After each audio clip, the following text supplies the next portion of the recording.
e a gente percebeu que as imobiliárias não estavam atendendo na velocidade que a gente precisava, né? Então a gente decidiu, foi uma decisão muito difícil, a gente respeita o trabalho das imobiliárias demais, tenho amigos nas imobiliárias.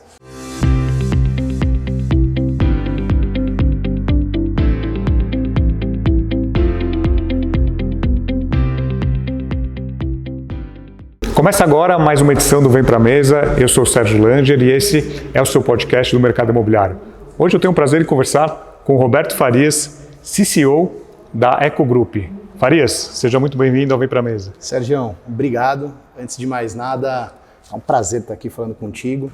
Eu acho que o que você faz pelo nosso mercado, né, expondo positivamente com essas entrevistas, é algo muito bom, né? A gente coloca o mercado num pedestal. E é legal que a gente aprende, né? Eu ouço lá as outras entrevistas, dos meus amigos, inclusive, e a gente aprende bastante. Obrigado pelo convite e vamos nessa, vamos bater esse papo. Legal, vamos falar bastante sobre a trajetória do Farias até aqui e bastante sobre a Eco Group, essa incorporadora nova, né? Essa incorporadora recente aqui no mercado de São Paulo e que está trazendo aí números importantes aí para o nosso mercado. E Farias, a sua história começa no mercado financeiro, né? Você vem de bancos. Exato.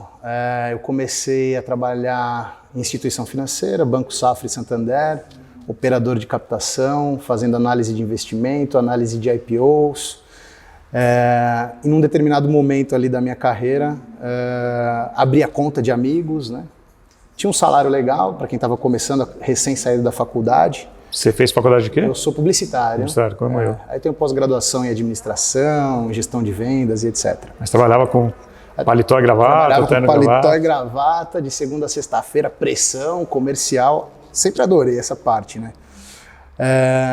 E aí foi interessante, porque num determinado momento da minha carreira ali, eu abri conta de amigos que nem se preocupavam tanto com o estudo, né? Foram para corretagem.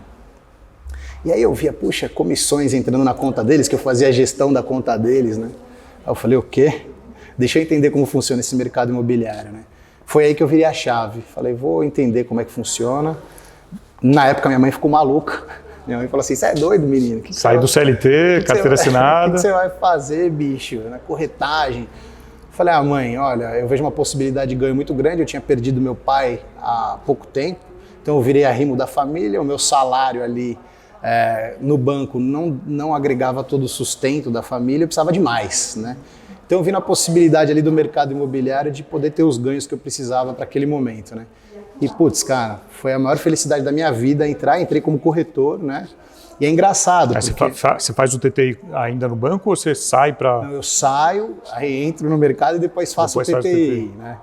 Tá errado, né? Hoje em dia a gente não incentiva isso, mas foi assim a minha entrada, né?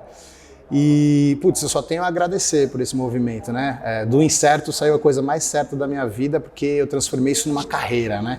Então a gente tem uma pequena empresa dentro de uma imobiliária, né? Você é autônomo, então você vai construindo o seu cotidiano, né? Mas o que te atraiu então no mercado imobiliário foi a questão financeira? A princípio, sim. E aí eu fui me apaixonando principalmente com o propósito, né, de entregar lar para as famílias. Quando você aperta a mão de um cliente e você vê o sorriso e fala assim, putz, você acabou de proporcionar um negócio da minha vida, da minha família, porque imóvel, ele não é só tijolo, né? Ele é segurança, ele é conforto, ele é família, ele é almoço de domingo. Então quando você entende o propósito do mercado, putz, é uma delícia. Então, me sinto realizado. E você começa como corretor de imóveis em qual empresa? Comecei na Sim Negócios Imobiliários. Historicamente, foi um fenômeno. Na época que nem existia tantas houses assim. Era a house da Cetim e da Klabin Segal. Inclusive, tive um professor, que eu vou até falar o nome dele, o Henrique. Cara, foi um cara que me ensinou demais. Ele era o proprietário da Sim. E a partir daí, eu fiquei algum tempo na Sim, Cetim, né? A gente fazia house da Cetim, depois house da Klabin. E fui desenvolvendo, né? Corretor, depois coordenador, fui pegando os projetos regionais, né? Supervisores, peguei outras praças, Sorocaba, Ribeirão Preto e tal, porque tinha projetos da Klabin em outras praças também. Até que chegou um momento que eu queria ser gerente de vendas, né? E o gerente de vendas naquela época, acho que são 18 anos atrás, 17, 18 anos atrás, ganhava muito dinheiro também. Eu sempre tive assim, eu quero ir ali para ser bem remunerado, né? Só que não tinha tanta gente e naquela época eram especialistas de verdade. Hoje o negócio está um pouco bagunçado, a gente tem que pincelar os especialistas no mercado, né? Naquela época tinha muitos especialistas e era difícil virar gerente, né? Foi quando eu olhei para o mercado e aí pintou a oportunidade de ir para a Cyrela. Aí eu fui para a Cyrela como gerente de vendas, pelo histórico de coordenações. Fiquei 7 anos na Cyrela, também grandes professores. Cyrela São Paulo. Cyrela São Paulo. Thiago Castro, o Daniel foi diretor lá, o Orlando. Então peguei professores aí, Gilson, né, que não tem essa veia Gilson, né? Aprendi bastante.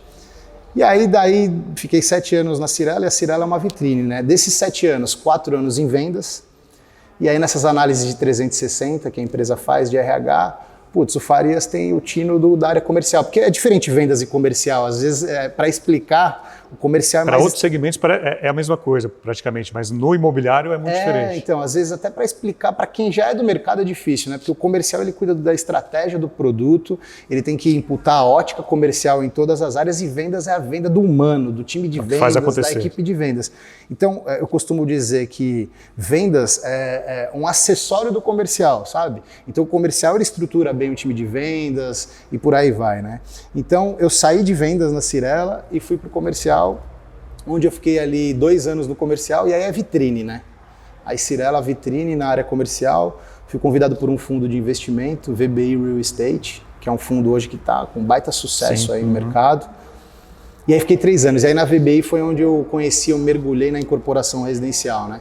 Porque a gente fazia gestão de incorporadoras, a gente era sócio de incorporadoras espalhadas pelo Brasil. Então era Rio de Janeiro, Salvador, Londrina, várias áreas, várias incorporadoras de vários tamanhos. Então a gente imputava a governança, como que era o modelo de negócio. Então foi onde eu conheci vários modelos diferentes, vários tipos de venda diferente, de incorporação diferente. Fiquei lá 3 anos, depois tive uma passagem pela PDG com o Rodrigues também, professorzaço, amo o Rodrigues de coração. Um beijo aí pro Rodrigues. Fiquei 1 ano só, bem naquela época ali um pouquinho antes da recuperação judicial, né? Putz, não tinha grana para trabalhar. Farias, vamos deixar parcerias aqui voando, porque a venda tem que ser por parcerias. Foi um ano muito bom. Aí o que aconteceu? O mercado deu uma baixada e as empresas do segmento econômico começaram a enaltecer. Então, quando eu vi que a missão estava acabando na PDG, que a gente estava conseguindo desovar os estoques, tinha que fazer um movimento, né? Putz, qual que era a bola da vez? Era o segmento econômico. Até então eu nunca tinha trabalhado de verdade no segmento econômico. Que é outro bicho. É outro bicho, meu. É totalmente diferente, né? Aí a Gil Vasconcelos, aquele jeitinho dela, ela é muito boa também, uma ótima professora também. Farias, vem aqui que eu preciso montar uma área de parcerias, comercializar o nosso negócio. E a gente montou uma empresa, não era um departamento, a gente montou uma empresa chamada Econ e CIA.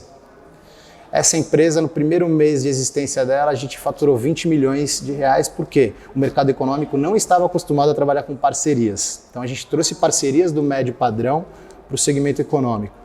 E aí, na verdade, só um parênteses, o mercado econômico está descobrindo agora parcerias, é bem recente. Coisa de 4 anos, mais ou menos, né? E aí, a Plano e Plano tem uma estrutura de parcerias muito forte no econômico, então eles estão descobrindo isso agora. Então, putz, a gente entrou voando, fiquei lá 3 anos também na Econ. Foi quando eu recebi a proposta aqui, eu também tinha tinha bastante vontade de sair de São Paulo, daquele calor de São Paulo e tal. Então eu conversei com a minha esposa, olha, putz, quem sabe um dia uma proposta, recebi propostas para ir para outros lugares e tal. Falei, mas perto de São Paulo. E aí o Diego, que é o presidente da Eco, meu irmão, um cara fenomenal, me convidou. Mas você não conhecia ele ainda? Não conhecia, foi por indicação, ele estava precisando de um diretor comercial. A empresa ainda não estava tão estruturada como está hoje, precisava organizar as coisas, né?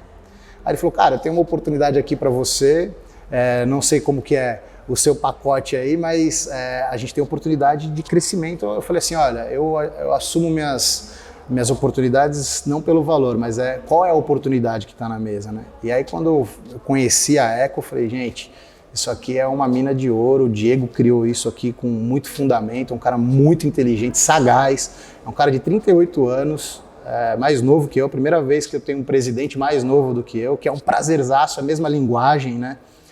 E é um fenômeno, ele senta na mesa com bancos, fundos de investimento, com um domínio total.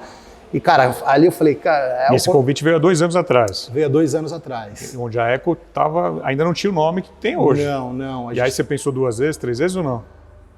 Então, o fato de morar em Alphaville também me fez... Você já morava em Alphaville? Não, eu morava lá na Moca, morava bicho. Na Moca. Morava na Moca, mas o fato de morar em Alphaville, porque minha filha tem 3 anos agora, me preocupa muito São Paulo, o furor de São Paulo, aquele tumulto de São Paulo, eu sempre quis dar uma saída. Então eu uni o útil ao agradável, o projeto era legal, conheci o Diego numa região como Alphaville, falei para minha esposa, vamos vender os apartamentos aqui e vamos para lá. Aí a gente veio... E, cara, é uma felicidade atrás da outra. Aqui a gente costuma dizer que faz com amor e as coisas têm acontecido. E até é espantoso a velocidade, assusta, né? Imagina só, a Eco em 2019, vamos lá, 2018, 175 milhões de faturamento ano. 175? 2018. 2018, desculpa. 2018, 175, 2019, 300 e pouquinho, agora... 2020, 600 milhões. Então a gente está dobrando a cada... dobrando.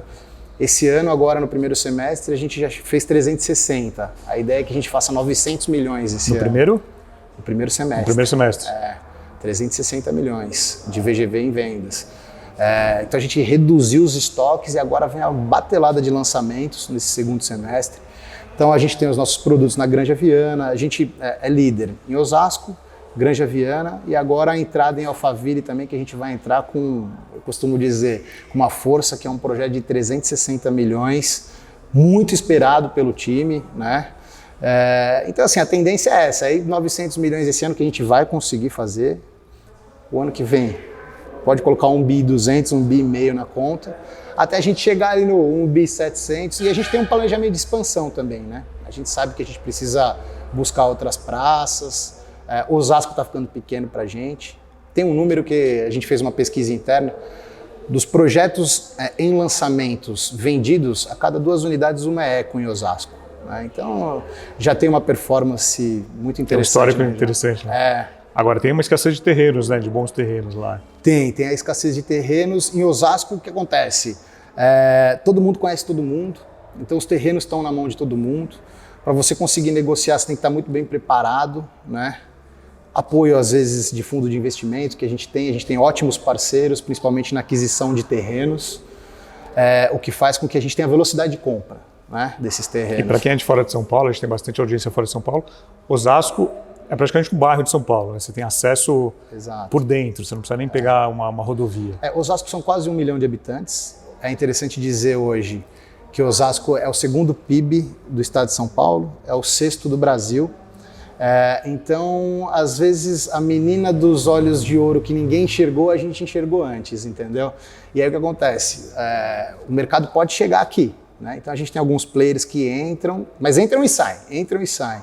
Mas aqui a gente já tem um domínio da esfera Osasco, Granja e agora Alphaville, que é difícil perder essa mão aí. E você comentou que quando você chegou há 2 anos, a empresa era muito menor do que é hoje. Exato. Quando eu cheguei há 2 anos, a empresa, nós éramos em 70 colaboradores diretos e a gente tinha a Eco House, que tinha também uns 70 corretores. Nessa época, a Eco House representava 60% das vendas, a gente tinha alguns parceiros imobiliários e aí a gente começou uma operação de ganho de eficiência em vendas. E a gente percebeu que as imobiliárias não estavam atendendo na velocidade que a gente precisava, né? Então a gente decidiu, foi uma decisão muito difícil, a gente respeita o trabalho das imobiliárias demais, tenho amigos nas imobiliárias, mas foi uma decisão da gente não trabalhar com imobiliário. Não trabalhar com imobiliário, assim, trabalhar só com parcerias, né? Mas nos lançamentos? Isso, mas os lançamentos e o estoque também, trabalhar 100% house. E foi aí que foi o pulo do gato, porque a gente começou a ter a mão mesmo do time de vendas, a gestão, então a gente criou 3 diretorias, a gente tem um diretor geral que a gente chama de lenda, que é o Marcel. Então assim, as coisas tomaram uma forma muito importante para esse momento, né? E a gente confia nesse modelo. Quando a gente fizer a expansão, pode ser que a gente faça a sociedade com parceiros locais, acho que é importante. Mas ali onde a gente conhece, a gente já tem capilaridade, né? Osasco, Zona Oeste de São Paulo, Granja e Alphaville, a gente tem a mão em tudo ali, né? Ontem a gente estava conversando, saiu o top imobiliário referente a 2020, e no ranking das 10 maiores vendedoras, 7 são houses. A gente vê cada vez menos imobiliárias nesse ranking. Você imagina que daqui a alguns anos vai ter talvez uma ou duas no máximo nesse ranking? Hein? Eu acredito que sim. Quando você olha o lado financeiro, né, das que têm capital aberto, os resultados delas não têm sido bons, né? Eles estão no negativo ali para baixo já há algum tempo, né? E você fala com propriedade, você analisa muito esses números há alguns anos. Analiso, tem que olhar, acompanho margem. Isso, assim, é uma escola do Diego, né? Ele vem da área financeira, ele fala, rapaziada, é o seguinte, vocês têm que acompanhar aqui quanto que está dando de margem, qual que é o faturamento, onde a gente quer chegar. Então, isso está muito fresco na nossa cabeça, ele passa isso pra gente. O Fernando Montenegro, o CEO da Seed Corp, ele tem o hobby de analisar balanços de empresa. Então, ele olha bastante empresas de capital aberto. Exato. A gente faz essa análise também. E agora a gente trouxe um professor também, o Hélio, que é um CFO fantástico. O cara vem de grandes incorporadoras, ele ajudou em alguns IPOs. Então, ele também está trazendo uma visão para a gente de negócios, porque aí, não sei nem se é mais segredo, mas eu posso até colocar na mesa aqui, Sérgio. A gente recebe propostas para IPO, a gente tem a empresa pronta hoje para isso.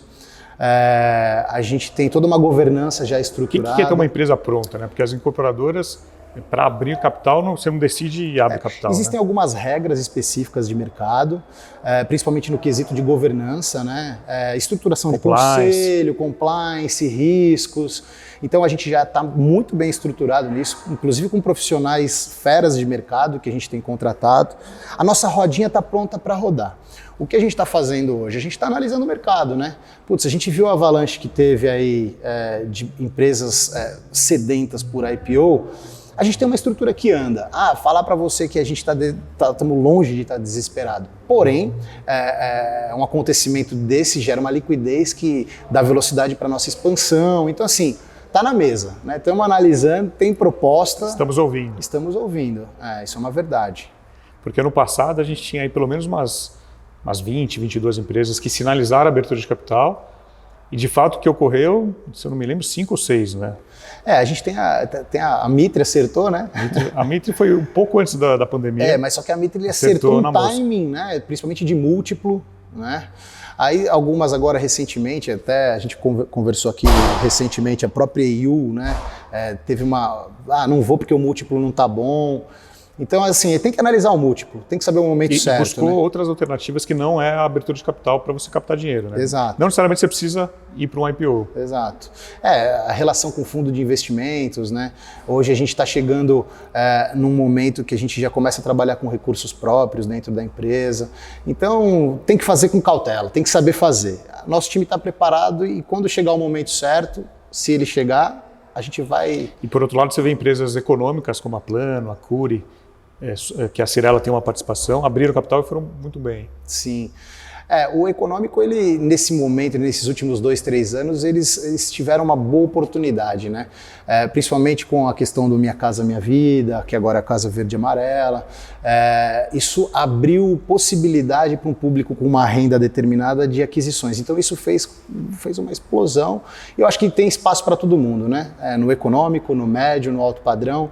É só saber trabalhar, Sérgio. E a Eco Group já olhou alguma vez esse mercado econômico? Já cogitou ou ainda não? Já cogitamos. A gente olha, mas tem que ter o momento certo e a segurança. Não é um mercado fácil de trabalhar. Nossa especialidade é o AB nas regiões onde a gente atua. Para a gente ir para o econômico tem que ir com segurança, com maturidade, porque parece que é fácil, né? Mas quando você trabalha ali com projetos que tem o HIS, o associativo, o financiamento... A linha tênue, né? Para você errar... Exato, meu. Para você errar. Margem de dinheiro. Mas você vê, né? Ali o top 10 tem quantas empresas do econômico? Acho que metade ou um pouco mais da metade. Então, assim, é um mercado que está dando muito certo também, o econômico. E hoje a Eco Group, você estava comentando, tem 3 linhas de produtos. Quais são essas 3 linhas de produtos? Exato. Bom, a gente tem os nossos horizontais, né, que são os condomínios de casa, que é uma das nossas teses mais fortes, porque a gente... Que não é de agora, sempre veio, né? A gente começou com isso, né? E na pandemia estourou. Exato. O que acontece? Por que é a nossa tese mais forte? Porque a gente sabe fazer casa dentro de condomínio com clube. E com a questão da pandemia, o público, com as pesquisas que a gente tem feito, de 50% a 60% quer casa. Então o pessoal está saindo dos centros urbanos por causa de para trabalhar digitalmente, né? E eles estão indo para locais com mais qualidade de vida. Então Granja Viana, que é onde a gente tem atuação muito forte, está super em alta. Então os nossos projetos, além disso, a gente tem margens muito boas de rentabilidade nesses projetos por causa da eficiência do projeto em si, né? Eficiência construtiva. E para quem é de fora de São Paulo, contextualiza um pouco onde é a Granja Viana. Bom, que fica em Cotia, né? Granja Viana é o próximo município pós-Osasco ali, né? Vindo pela Raposo Tavares, tem uns 10 quilômetros ali de Raposo Tavares, que é onde a gente chama de Granja Viana. Então ali a gente tem... Quilometragem para São Paulo ali dá entre o quilômetro 17 e o 25, mais ou menos, é o calor da Granja Viana, ali na Avenida São Camilo. Então é uma região de casas, né? De um público... Muitos condomínios fechados. Muitos condomínios fechados. É aquele cara que ele não tem horário para trabalhar, ele tem uma certa dinâmica de uma renda alta, né, que quer trabalhar que quer morar em 3 suítes, quer ter piscina e tal. Então isso é Granja Viana, né? Então o nosso Ecolive ele está implantado nessa região e é o nosso mote de expansão, né? Então a gente tem feito pesquisas de mercado em outras praças para entender quais regiões têm o fit com o nosso Ecolive, né? Essa é a primeira linha de produtos. Depois a gente tem o Baieco, e o Baieco é o nosso luxo, né? Então eu posso falar aqui que a gente trabalha forte em Osasco, no bairro de São Francisco. Inclusive a gente adquiriu recentemente aí o campo de golfe do São Francisco. Então a gente está fazendo um trabalho de desenvolvimento de projeto onde a gente vai revitalizar esse campo de golfe, a gente vai transformar o campo muito mais acessível para a comunidade local, a gente vai valorizar a região e a gente vai utilizar ali um percentual pequeno para desenvolver projetos em volta do campo de golfe. E aí são projetos que vão de 100 a 240 metros, 300 metros pode ser, e é super luxuoso, né? Que é uma região onde o pessoal de São Paulo não conhece, mas quem mora em Osasco falou, é lá de São Francisco é uma baita região. Então o Baieco, a gente está trabalhando nesse nicho e pode ser que a gente vá para as outras esferas. Só que a gente tem 8 bilhões só nessa região para fazer... 8 bilhões? 8 bilhões de VGV para fazer nos próximos 8 anos, só nessa região. Bom, e aí a gente tem os nossos smarts. Os nossos smarts são estúdios de 30 a 42 metros, 45 metros, apartamentos que você conversa com apartamentos, você entra, acende a luz, aquela coisa toda. E a nossa intenção se a gente optar para ir para São Paulo, que a gente tem uma pequena dúvida em relação a isso, a gente pode ser que entre com os smarts ao lado de metrô, alguma coisa assim, para ter uma esfera São Paulo. Só que a nossa tese de trabalhar na divisa de São Paulo ela é muito forte. A gente é especialista aqui na Zona Oeste, fora de São Paulo. Vamos entrar em São Paulo, tem que entrar com cuidado também, porque São Paulo a concorrência é denso. É denso.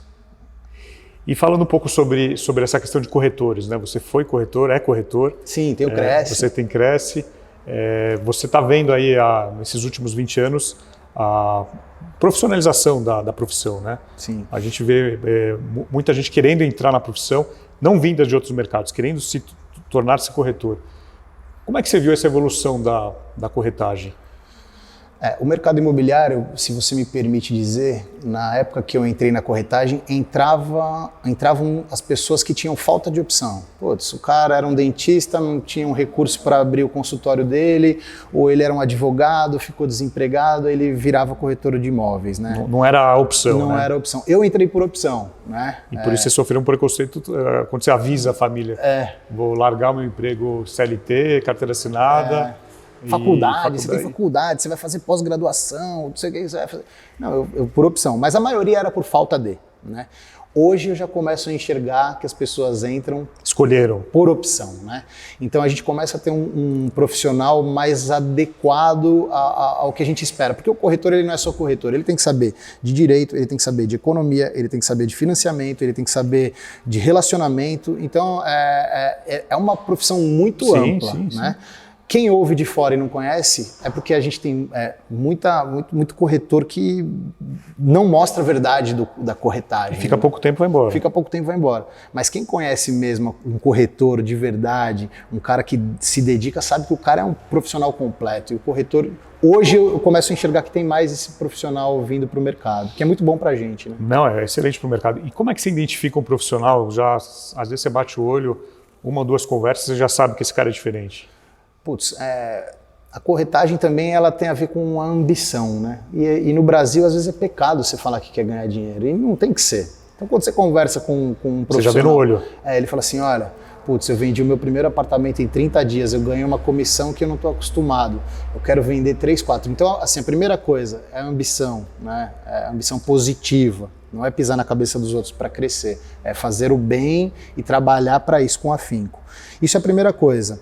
E a segunda coisa é o poder de relacionamento, o poder de rapport, o poder de conversar, o poder de ser simpático a alguém. Com pessoas. Então, conversei com a pessoa, identifiquei isso, falei, esse cara aqui, ele pode ter... E geralmente acerta, né? Porque tem muita gente ainda que não está preparada. E aí em terra de cego, quem tem um olho só é rei. Se o cara tem 2, então, o cara voa. Ele reina. Ele reina. E falando em quantidade de corretores que vocês têm hoje na Ecogroup, você estava falando 400 corretores diretos. Hoje a gente tem 400 diretos. É uma bela de uma house. É uma house grande. Né? Hoje a gente tem 3 diretorias, cada diretoria aí com 130 e poucos corretores, mais ou menos. A gente tem ainda 800 corretores cadastrados, parceiros que a gente chama de indiretos, né? Que é aquele corretor que não quer fazer frequência, ele quer trabalhar da casa dele com o anúncio dele, então a gente faz essa gestão. E a gente está dando uma fortalecida agora no departamento de parcerias, né? Então hoje a gente tem mais ou menos 220 imobiliárias cadastradas e é uma missão mais difícil em Osasco, em região, porque eles não estão acostumados com o modelo paulistano de parcerias. Então a gente está pegando o fio da meada dessa região para dar potência para essa área, né? Mas assim, já tem bastante gente ali no nosso corpo, é muito legal de ver. E pelo que eu acompanho, vocês investem bastante na capacitação dessa equipe, né? Exato. Como é que funciona isso? Vocês têm um programa, uma metodologia, não só para treinar corretores mais experientes, mas também para quem está virando corretor? Sim. A gente tem um projeto chamado Escola de Vendas, que é capitaneado pela nossa gerente de RH Vendas, Aliciana, que a gente nivela os corretores em A, B e C, pode ser bronze, prata e ouro, conforme o conhecimento dele, né? Conhecimento de mercado. Conhecimento de mercado. Então a gente segmenta os corretores e fala assim, bom, para os bronze, eles precisam de treinamento de A, B, C, e assim por diante. Então a gente consegue identificar a necessidade de cada corretor. E assim, são treinamentos diários, né? Então, na nossa Ecovendas, onde a gente tem uma estrutura lá de 240 posições, a gente tem o auditório, então todo dia tem que afiar o facão. 240 posições? 240 posições. Na Autonomistas, é uma região fantástica lá. Depois eu vou te levar para conhecer. Então, a gente tem feito essa escola de vendas com os corretores, com a liderança. A gente tem feito um plano de desenvolvimento profissional, então a gente vai em escalas, né? Os coordenadores a gente utiliza uma metodologia, os gerentes outra, até chegar no diretor-geral, né? Todo mundo, eu preciso melhorar a cada dia, né? Eu sei que nada sei é a coisa mais importante que tem, né? Então a gente tem aplicado com muita vitalidade esses cursos aí e tem melhorado bastante as nossas performances por isso. Boa. Agora eu quero falar para você, incorporador ou grande proprietário. Você precisa de cuidado especial em algum projeto imobiliário ou alguma região? A sua equipe de vendas não está performando e você terá mais lançamentos pela frente? O VSO do seu estoque poderá ser impactado? Você não pode mais depender de terceiros para bater as suas metas de vendas. Então você precisa conhecer a Mais Metro Quadrado Gerenciamento Imobiliário dos meus amigos Simão e Rodrigues. Eles estão à sua disposição para agendar um café físico ou virtual. Você pode acessar agora o site www.maism2.com.br, www.maism2.com.br, conhecer o portfólio de serviços, alguns cases, clientes atendidos. Então, acesse lá o site, tá bom? E falando um pouco do seu papel hoje na empresa, né? Você olha muito para a parte comercial, para o crescimento da empresa, e acredito muito na parte de prospecção de terrenos também. Também. A gente tem uma área de novos negócios que traz os terrenos, aí negócios imobiliários desenvolve a primeira viabilidade, e aí qual é a minha função como CCO, né? Que é novidade. Sim, isso, do né? mercado imobiliário. O Chief Commercial Officer, né? Que é o C-Level. A minha função é implantar a ótica comercial em interface com todos os departamentos. Então, desde o nascimento do negócio lá. Então, compramos um terreno. Farias, qual que é o viés aqui? Mas compramos já ou estamos estudando o terreno? Estamos estudando um projeto, tá? Qual que é o viés aqui? É um apartamento de 30 metros? É um apartamento alto padrão? O que a gente pode encaixar? Então a gente faz essa análise junto com as outras áreas desde o nascimento, né? E aí vai passando por todas as áreas, né? Novos negócios, aí quando o produto já começa a ser concebido, o desenvolvimento do produto, aí depois o marketing vai encapar o produto, qual que é a linha tênue que a gente vai encapar esse produto para ele ter uma boa esfera de comunicação comercial. E aí, bicho, vai até o relacionamento com o cliente lá para cuidar da reputação. Porque assim, a nossa linha, a nossa jornada, ela acontece quando o cliente visita um stand ou quando ele vê um anúncio nosso na internet. E, bicho, ele vai até o financiamento bancário e eu tenho que atender esse cara depois do repasse também nos 5 anos de garantia que eu dou para ele. Menos. Então a jornada, ela é distante, né? Ela é longa. Então, e aí, Sérgio, a gente está amadurecendo em vários cenários, tá? Nuns a gente está muito bem, em outros a gente vê pontos negativos que a gente tem que melhorar e o mais legal é que a gente sabe que tem que melhorar, trabalha com afinco, vamos resolver. O problema, tem um problema? Tá aqui o problema, vamos resolver.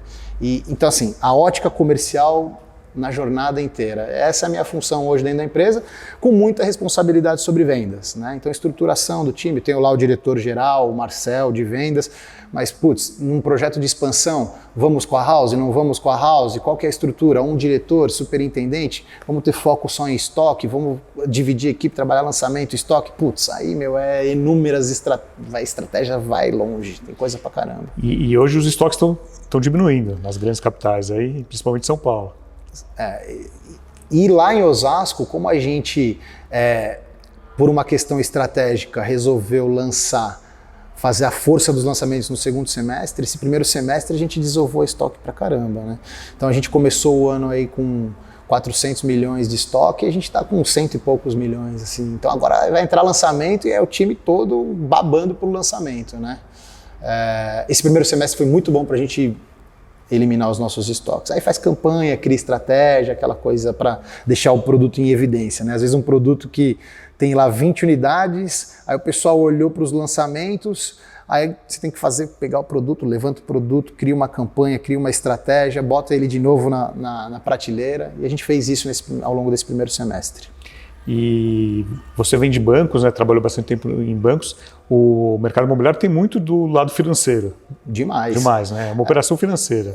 Totalmente. E lá na Eco a gente se preocupa muito com essa questão financeira de projeto, cuidar de margem, de rentabilidade, de TIR. A gente se preocupa muito para ter um projeto saudável, né? E fora isso, a questão do financiamento bancário, né? Hoje em dia, ainda bem que os juros estão baixos, né? Ainda estão baixos, né? Ainda estão, daqui a pouco vai subir.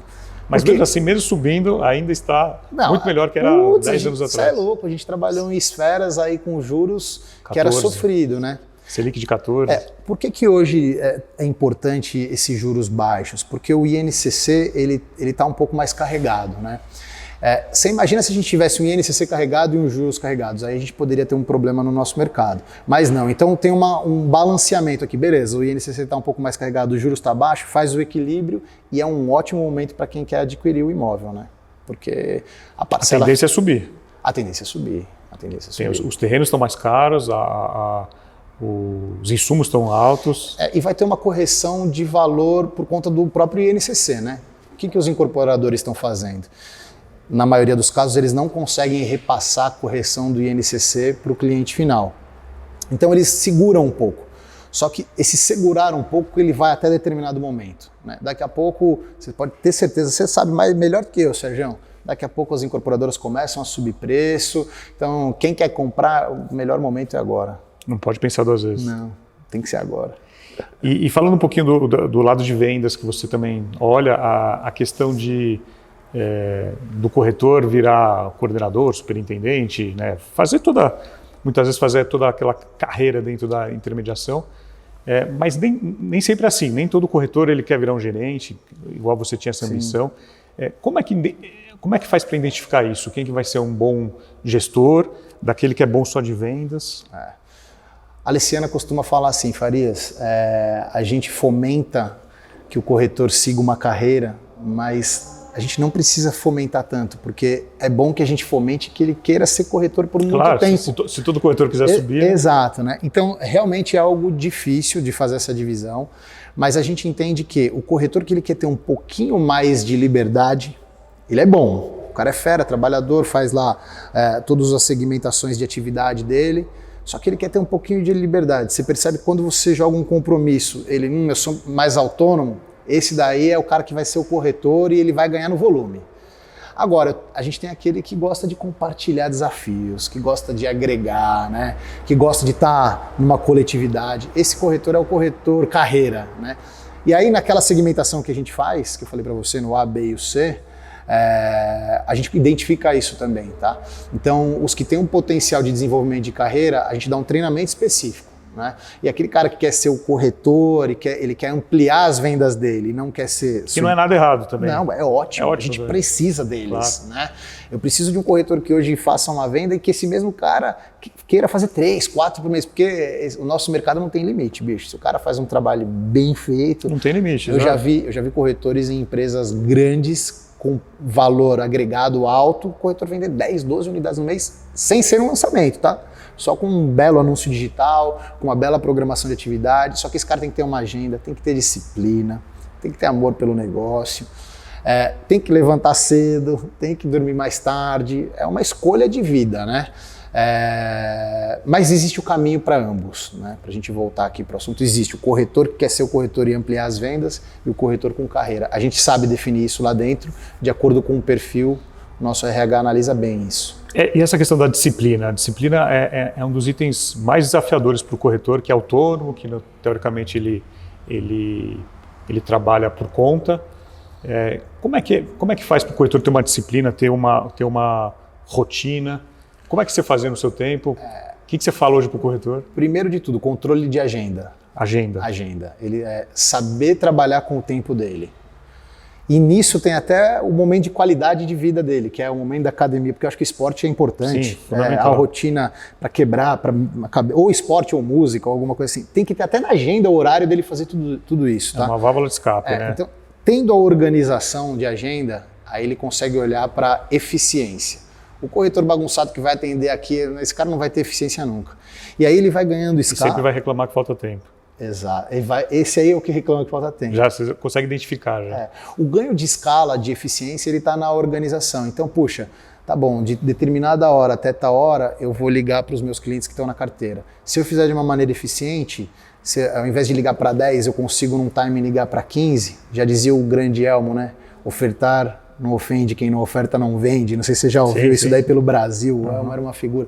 Então, quanto mais pessoas ele consegue falar dentro de um tempo, ele vai gerando eficiência, né? Quanto mais atendimento ele consegue fazer. E aí tem o funil, né?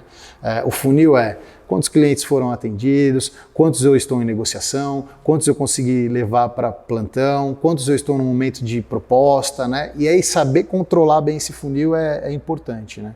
E hoje a gente tem uma diferença, que é, na Eco a gente criou o Eco Vídeo Atendimento. O que é o Eco Vídeo Atendimento? Tem muito corretor que trabalha para levar o cliente no plantão. A gente mudou um pouquinho o mindset em alguns momentos, porque o Eco Vídeo Atendimento é um atendimento digital onde ele mostra o tour virtual, ele faz... É tipo uma telemedicina. Exatamente. É um teleatendimento. Que é uma coisa tão simples, né? Que a gente chama de inovação hoje, né? Então a gente tem incentivado o EVA, que a gente chama, Eco Vídeo Atendimento. E isso aumentou bastante o nosso funil, porque ele não precisa mais vir até... Se ele vier, nosso mercado é tradicionalista, né? Ele quer ver. Mas a gente já tem um jovem chegando aí, os nossos smarts. Que não querem ver. Que o cara fala, não precisa ir até o plantão. Se você conseguir me mostrar, então é ganho de eficiência, se souber usar as ferramentas, né, Sérgio? Então assim, disciplina... controle de agenda e buscar novas alternativas para ganhar eficiência, entendeu? E a questão dos finais de semana, que é sempre um tabu, né? Muito corretor aí, você é do mercado imobiliário há muitos anos, abre mão de finais de semana, de almoços de família, aniversário. O que você já perdeu, você, Farias, de finais de semana, de momentos aí com a família? Que talvez você não se arrepende, mas você gostaria de ter mais tempo. Assim, você tem que saber exatamente o que você quer da vida.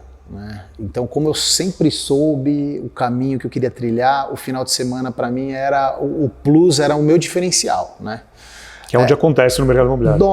Dói um pouco, né? Porque você deixa de ir em formatura na minha época, né? Putz, eu não fui em várias formaturas, não fui em chá de bebê de filho de amigo, né? Tem essas coisas. E seu amigo até se distancia um pouco, né? Tem que ter um pouco de inteligência emocional para lidar com isso. Mas o final de semana as coisas acontecem, né? E aí que tá, se o corretor identifica que ele ama o negócio, não vai ser doloroso. O problema é ele estar no mercado de uma maneira, porque ele não tem o que fazer, e aí ele vai para o final de semana e ele fala, o que eu estou fazendo? Aí ele vai sofrer. Aí ele vai, o que eu estou fazendo aqui? Agora, se o corretor ele tem o negócio do propósito, né, que o propósito é um negócio amplo, hoje em dia todo mundo fala, mas se ele tem o propósito, ele entende o que ele quer, puta, ele vai com tesão. Então assim, na minha época, por muitos anos eu fui com muito tesão, perdi tudo, mas eu não me arrependo uma vírgula, porque foi a nadada a mais que eu tinha que dar para bater antes do meu concorrente, entendeu? Então, mas tem que estar muito bem alinhado em casa, isso, o discurso dentro de casa. Perfeitamente, com a esposa, com os filhos. Mas vamos voltar. Também é disciplina e agenda. Não tem problema. Se sua família precisa de você, se você tiver uma agenda, se fez um fluxo intenso, se você atendeu a quantidade de clientes que você mensurou para buscar determinado número, não tem problema, vai descansar, bicho. Vai tirar seu final de semana, vai levar porque é importante, né? Claro, com certeza. O equilíbrio entre as coisas, entre trabalho, saúde e família, ele é importantíssimo. Não adianta também o cara só trabalhar e deixar a mulher e o filho dele sozinho em casa. Então, equilíbrio. Só que como que ele vai ter esse equilíbrio? Organização, né? Disciplina e agenda.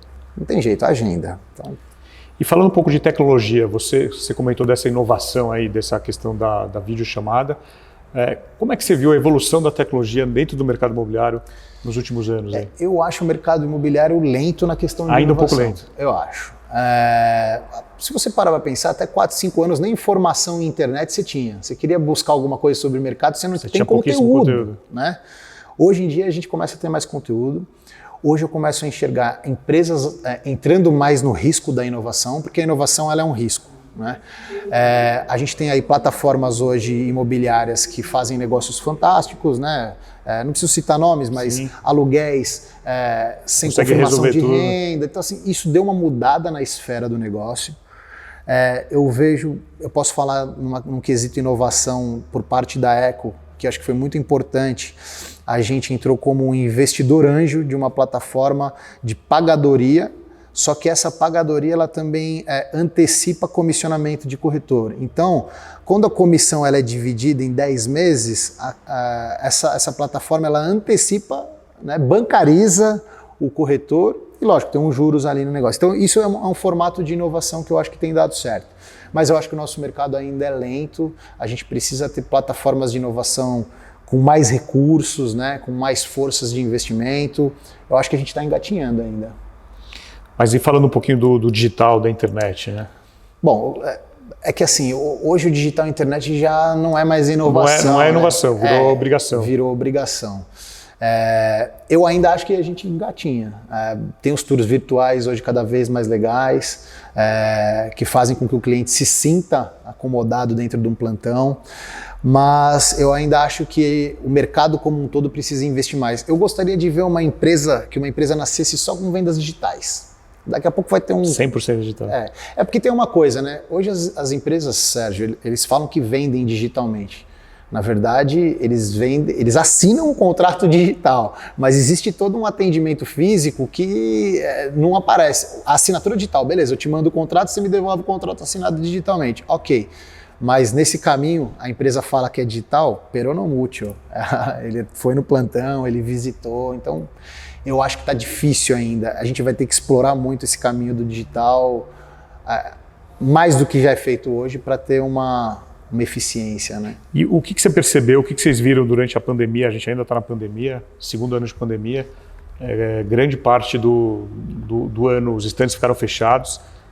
Como é que a Eco lidou com isso, investindo em ferramenta, em capacitação dos corretores?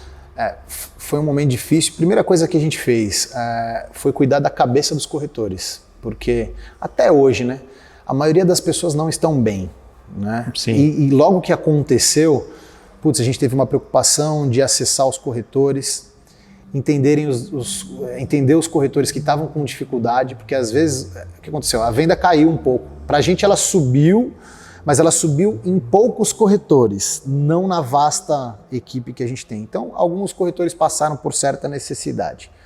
A gente conseguiu apoiar esses corretores de uma forma ou de outra, tá? Beleza, isso foi a primeira coisa. Depois, qual que é o caminho, pessoal? Porque a gente não pode parar de vender. Então, vai fechar os plantões. Qual que é a esfera? Primeiro, tira a verba do offline, porque quando a gente desenvolve o produto, a gente tem o que vai para o offline, o que vai para o digital.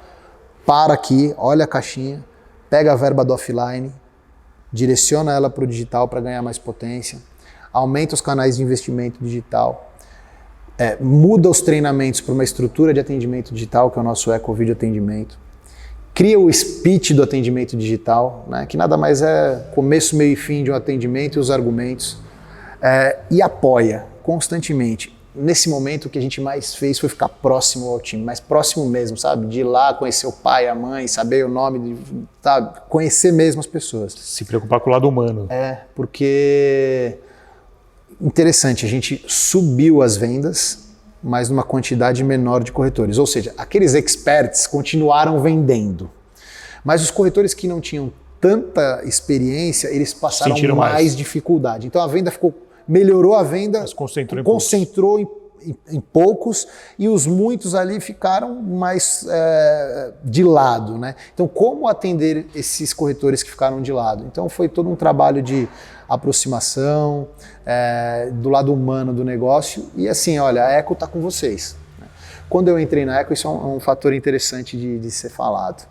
Quando eu entrei na Eco, como a gente não tinha essa estrutura organizacional, o corretor ele ficava aqui, acolá e tal. Hoje eu vou nos plantões, eu converso com os corretores falam assim: "Pô, Farias, aqui é a minha casinha, aqui a gente se sente respeitado, o que a gente vem construindo para que o corretor fique trabalhando com a gente, tem erros, tem muita coisa que a gente não está fazendo da maneira que tem que ser feita, e nós vamos arrumar.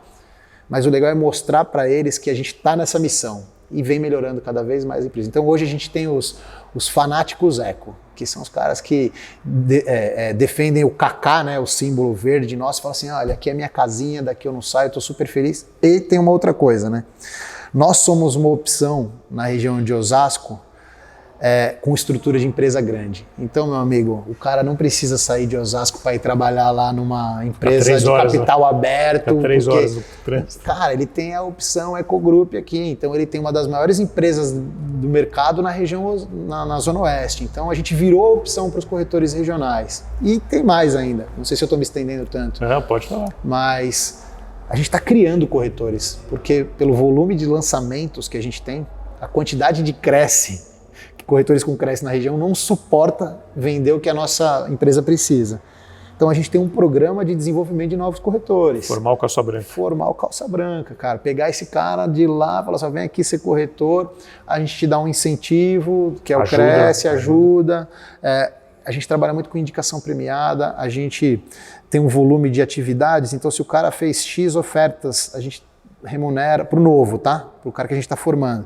A gente não remunera só na venda, né? A gente remunera por outras possibilidades. Para esse cara ganhar corpo. Depois que ele ganhar corpo, bichão, aí agora é voo de águia. Muitas vezes tem gratas surpresas com uma pessoa que não vem do mercado. Putz, meu, tem maravilhosas surpresas. A gente tem caso de uma fisioterapeuta que falou assim: descobri qual que é a minha... Meu Deus, eu nunca ganhei... Nunca trabalhou com vendas? Quer dizer, ela vendia o serviço, mas... nunca ganhei 25 mil reais numa venda, bicho. Cara, que isso? Aí você olha no olho da mulher, a mulher, sabe, trabalha todo dia com convicção e tal. Então, é muito legal formar. E as pessoas, parece que aquele que gosta... O bichinho pica, né? Aí picou, cara, o cara não larga mais. É que aconteceu comigo isso, né? E você comentou que você conversa com os corretores, vai nos plantões, nos stands. Você não é normal o diretor, o C-level, conversar com o corretor. Tem empresa que não, isso não acontece. Por você ter sido corretor, essa conversa é diferente? Ele te ouve? Sim. Eu acho que tem que ser normal, tá? Apesar de não ser. Eu também acho que tem que ser normal, mas não funciona Sérgio, assim. Eu ouço muito isso. Farias, você vai, você conversa. Eu vou, eu converso, eu gosto de estar próximo, eu vim dali, eu sei que as coisas acontecem. E outra, né? O olho do dono que engorda o gado, né? Então, quando eu vou, eu enxergo, eu vejo o que está acontecendo, eu vejo quais são as lástimas, o sucesso. Lógico, existe todo um trabalho de back-office estratégico, mas, putz, cara, é importantíssimo você conhecer o corretor pelo nome, o gerente, o superintendente, o diretor. Só as pancadarias, às vezes fica bravo, porque também, como CCO, o diretor comercial, o nosso nível de exigência é forte, né? Então, o corretor ele tem que entender que às vezes aquela cobrança é para o próprio bem dele, né? Vou conversar com o cara para dar uma acelerada, para ele potencializar, e às vezes você dá uma beliscadinha e, graças a Deus aqui, as beliscadas que eu dou, o time entende, porque sabe que eu vim, né? Talvez alguém na minha posição que não tivesse vindo, tivesse um pouquinho mais de dificuldade com isso. Teria uma mão mais pesada. Uma mão mais pesada ou não tivesse a sinergia, né? Putz, cara, eu tenho a sinergia porque eu não gosto de ficar cantando as coisas ruins da vida, né? Mas eu passei as dificuldades que esse pessoal passou também, né? Não venho de família luxuosa, eu sou filho de músico, minha mãe sempre foi dona de casa, meu pai faleceu muito cedo, então eu sei o que é você sentar aqui, fazer oferta, esperar o cliente vir e o cliente não vir, né? Então aí tem a questão da frustração, como lidar com isso. Então, putz, por que eu não vou aproveitar esse lado, né, Serginho? Mesmo sendo CCO, Sim. né? Vou aproveitar mesmo, cara, e vou usar da melhor maneira possível, e gosto. Agora, atualmente a gente está vendo o corretor, e na minha opinião é certo, ser muito bem tratado. Né? Ser muito bem tratado. Até bem demais. A gente tem uma estrutura aqui, a gente está gravando aqui nesse stand que nem abriu ainda, né? No Yacht, que vai abrir em breve, vai ser lançado. Acho que na sua época de corretor não tinha essa estrutura de stand, ar-condicionado, café da manhã. Imagina. O que aconteceu? Até não tinha a quantidade de incorporadoras que tem hoje, né? Então hoje são muitas. Então o corretor ele tem muitas opções para atuar, né? A gente fala muito sobre isso.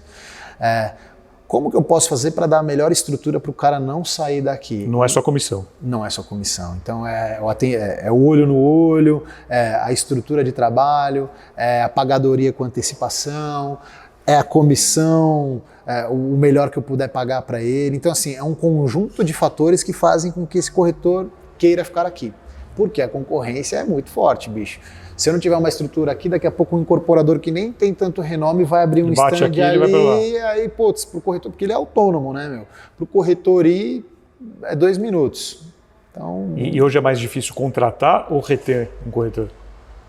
É mais difícil reter. Reter.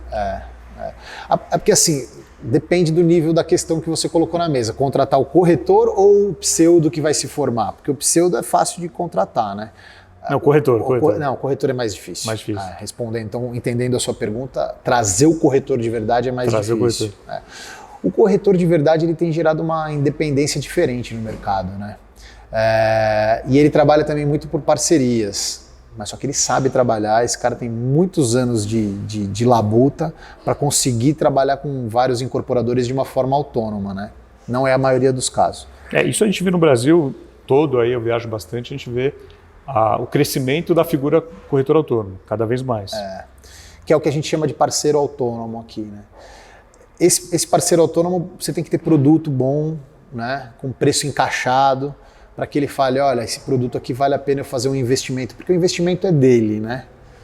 Então, você tem que ter um produto muito bem encaixado. Já os corretores de plantão, é o que a gente falou, estrutura, comissionamento, engajamento. A gente tem planos de engajamento interessantes aqui, premiações, que a gente chama de campanha de trade, né?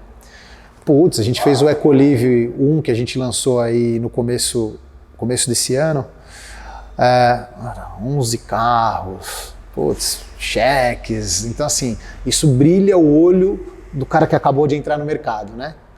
O cara que já está mais antigo, ele não foca nem na premiação, ele foca na comissão, né? Então tem essa diferenciação entre os profissionais, sim. Muito bom. E falando um pouquinho do que você hoje tem no mercado, né, 2021, hoje, como é que você está hoje no mercado posicionado, você Farias, e como você era quando você entrou no mercado imobiliário há quase 20 anos, né? 18 anos. 18 anos atrás. O que você gostaria de ter ouvido, que você não ouviu, que com certeza a sua trajetória seria menos tensa? Bom, na verdade eu não ouvi muitas coisas e eu acho que isso fez com que eu me dedicasse para aprender, né? Mas eu gostaria de ter ouvido coisas assim. Busque o cliente da forma mais honesta, sem pensar apenas na venda e na sua comissão. Entenda para atender, né? Entenda que a venda ela vem com o passar do tempo, com um bom discernimento da atividade. Seja um consultor para o seu cliente, né? Quando eu entrei... Você queria vender? Eu queria vender, meu. Eu queria a comissão e isso fez com que eu desse algumas cabeçadas, né? Te frustrava, às vezes, uma perda de uma... Sim, porque aquela ansiedade de fechar, né? Isso acontece, eu vejo acontecer pra caramba, e quando eu vejo, eu converso com as pessoas. O cara, ele foca na venda, aí que acontece, Sérgio? Quando o cara foca na comissão, qualquer titubeada do cliente, ele quer dar desconto. Agora, quando você tem o conhecimento profundo do produto, onde você conhece os argumentos do produto, na primeira que o seu cliente dá uma titubeada, você faz um questionamento, por quê, e coloca a contra-argumentação, né? Porque você está pensando na consultoria, não só na comissão. Então, hoje o que eu vejo muitos corretores fazendo tão preocupados com a venda, com a assinatura e com a comissão na conta, que eles esquecem de se aprofundar no produto. Então, o que eu poderia falar para essa turma aqui hoje não olhem a venda apenas pela venda, atendam o cliente com qualidade, né? Se ele não comprar agora e você atendeu bem esse cara, ele vai voltar a falar com você. Agora, se você só olhar para a venda, bichão, esse cara vai... Você pode perder o negócio, mas o cliente vai estar lá. Exato, não tem problema. Quer dizer, né, você quer também vender, né? Mas se naquele momento o cliente não estava preparado para fazer o fechamento ou a aquisição, cara, se atendeu bem ele volta, né? Ele volta ou ele vai indicar? Exato. Então, eu gostaria de ter ouvido isso lá no começo. Não só olhe para a comissão, olhe para a consultoria para o seu cliente. E falando um pouquinho dessa consultoria, ainda mais esses produtos que a Eco tem também focado no investidor. Toda a sua experiência também do ramo financeiro, de estruturação, de bancos, como é que é vender imóvel para o investidor? Cada vez mais o investidor olha para o mercado imobiliário como uma opção de segurança, rentabilidade. O que você passa para o corretor? O investidor, é investidor ou corretor? Investidor. O investidor ele precisa primeiro entender que existe uma diversificação, né? Não adianta hoje ele colocar todo o recurso que ele tem em fundo DI ou em ação, porque a ação também tem que ter um coração bem arrumado. E o que a gente costuma falar é que o mercado imobiliário é tijolo, né? Então o tijolo você pega, você consegue, é tangível, né? Então assim, entenda a diversificação do seu cliente e saiba que é importante para ele, dentro do mercado imobiliário, contar com a rentabilidade que a gente vem vivenciando, né? O investidor ele não compra uma unidade só, né? Ele compra mais de 3 ou 4 unidades. Esse cliente a gente consegue fazer um fluxo diferenciado, a gente consegue potencializar a revenda do projeto dele com imobiliárias parceiras que trabalham. Então, putz, esse cliente chegou aqui, você vai comprar 4 smarts nossos, 6 ou uma laje inteira? Putz, quando esse empreendimento fica pronto, a gente pode colocar na nossa área de revenda e ainda você ganha a rentabilidade pela revenda. Você não precisa se preocupar em revender a sua unidade, né? Então, assim, é uma cadeia que você tem que repassar para o investidor, né? Principalmente na questão de diversificação. Não dá para deixar todos os ovos numa cesta só. Caiu aquela cesta, quebrou todos os ovos. E você chega a fazer mesa com esse investidor ou não? Adoro, pode me chamar que a gente vai. Não, e precisa, às vezes é uma negociação mais robusta. E aí cai muito na metodologia financeira da empresa, qual que é a antecipação, o PV. O fluxo é outro. O fluxo é outro. Então a gente acaba conduzindo sim. Lógico que tem os diretores de vendas da empresa que também são aptos e bem aptos para fazer isso. Mas é óbvio que precisou, a gente vai. O Diego vai para a mesa, bicho. E o Diego ele vai com tesão. E é mais barato que a gente vai para os lançamentos. Eu já vendi para 3 amigos, 2 amigos meus, 1 amigo 3 e tal. Então, assim, ele fomenta... Cara, a Eco, ela é uma empresa vendedora. Ela é uma empresa de profissionais de vendas. O nosso presidente desceu uma cultura financeira e comercial muito forte, cara. Então, a gente, lógico, foca... A gente não fica com estoque, Sérgio. Putz, deu algum problema? Roda, vamos, roda. Putz, já faz uma campanha, tira, é rápido. Então, o que os corretores olham aqui na Eco? Eles olham, é uma empresa de giro, é uma empresa que, eu vou lá, vou ser remunerado. E além de ser remunerado, eu tenho uma empresa que faz antecipação do meu recurso. Então, sabe, putz, até estou contando um monte de segredo bom aí que eu sei que as empresas vão acabar utilizando. Mas, e é para isso mesmo esse nosso bate-papo, eu não vejo problema nenhum, que eu aprendo muito com as outras entrevistas. É isso, é tentar fazer com que o ambiente imobiliário seja cada vez mais eficiente, né? Então, a gente tem feito isso com grandeza aqui na Eco, fruto, e eu repito, do trabalho do Diego Dias, presidente, que ele tem uma capacidade de inflamar todo mundo, sabe? Não é aquele presidente frio. Fica na sala fechada. É pau pra toda a obra, cara. É muito legal trabalhar com ele. E aonde que a Eco quer chegar? Pretende chegar? Bom, ótima pergunta. Hoje, a gente saiu no ranking da Embraesp na posição 16. Nós estamos entre as 10 do foco AB, né? A nossa ideia é, ano que vem, estar entre as 5 do foco AB, e a nossa ideia é potencializar essa expansão aí para outros lugares onde com capilaridade, né? A nossa ideia não é estourar lá em Fortaleza, não. Vamos aonde o carro chega, vai ganhando capilaridade, porque eu acho que muito erro de incorporadoras recentes foi, eu vou lá para o outro lado do Brasil e chegar lá, a cultura é totalmente diferente, o cara, né? A gente quer ser uma das maiores, se não a maior. Sonhe alto, né? Isso é uma tese que a gente explora muito dentro da empresa. Todos os profissionais da empresa, desde a moça que coloca o cafezinho pra gente, até o presidente, nós vamos longe. E Sérgio, eu falo para você com um brilho no olho, bicho, a Eco vai longe, nós vamos longe. E São Paulo é um destino aí provável, como você disse. Assim, São Paulo de forma cuidadosa, né? Porque tem que entrar, ver margem, já temos projetos, já temos terrenos ali no Butantã e tal, estamos desenvolvendo. Só que a nossa tese do Ecolive também, existe assim uma dúvida, né? Dúvida não, um direcionamento que a gente ainda está afinando para ser mais real aqui. A nossa tese de Ecolive é boa demais, a gente tem produtos muito líquidos e a gente entende que o mercado está saindo dos centros urbanos. Então, por que não explorar isso e entrar aos pouquinhos com o Smart? É uma estratégia complexa, mas a gente tem analisado aí esse horizonte com bastante determinação para ver onde a gente vai chegar. Muito bom. Bom, estamos chegando ao final desse episódio. Quero agradecer novamente você, Farias, por me receber aqui no stand da Eco Group. Gostaria que você deixasse uma mensagem final aqui para os nossos ouvintes que acompanham Vem Pra Mesa. Bom, Sérgio, antes de mais nada, cara, obrigado pelo convite. É um prazer falar contigo, cara. Você é um cara super experiente. E para a turma aí, façam as coisas com amor, façam as coisas com determinação. E o que eu posso dizer em nome da empresa, da Eco, porque a gente falou aqui de Farias e falou de Eco, né? O lado Farias é amor pelo que faz e determinação.